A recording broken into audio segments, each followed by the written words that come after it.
Monica had contacted a real estate agent about buying a house. Just as Ella suspected, Monica was trying to come up with the money for a $10 million property. The agent said Monica wanted to live with her boyfriend, but Ella just smiled and showed Dak the bees in the property brochure. Didn't that look familiar? When they'd investigated at Monica's friend's house, the flower bed downstairs had the exact same flowers. So this house was most likely something Monica was buying for her girlfriend. Faced with Dak and Ella's questions, Bethany finally stopped hiding the truth. She'd actually already talked to her husband about divorce and was planning to take the kids and move in with Monica. As she said this, her face suddenly changed. Obviously, her husband Reed, who'd been abandoned by them, had plenty of motive to commit murder. After being summoned to the station, Reed still didn't want to admit anything. After all, the police didn't have direct evidence proving he did it. But then Sean pulled out an encyclopedia they'd found in the car. Not only had the poison dart frog page been annotated, but the creases clearly showed it had been looked at many times. Reed readily admitted to the crime. The whole department was pumped, celebrating this as a team victory. They'd finally cracked a case without relying on Ella. But just as Dak announced they could take the weekend off and wrap things up Monday,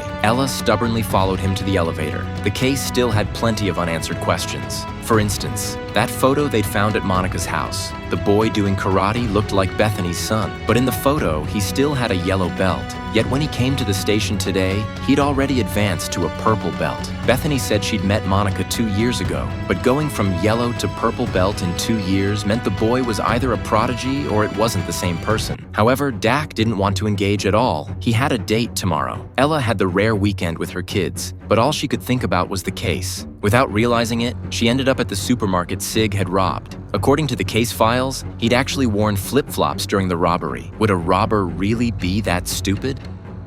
She then went straight to Sig's workplace. Monica was probably the mastermind, and Sig just took the fall. But back then, Monica was still a minor. Even if she'd been caught, she wouldn't have been sentenced. Why would Sig willingly turn himself in? The answer was obviously because she was pregnant. Sig's expression confirmed Ella had guessed right. Just as Dak was hitting it off with his date, Ella suddenly showed up with 3 kids. Ella had noticed that Bethany's son had 2 pits on his ear, identical to Sig's. From a genetic standpoint, this type of ear pit was extremely rare and only inherited.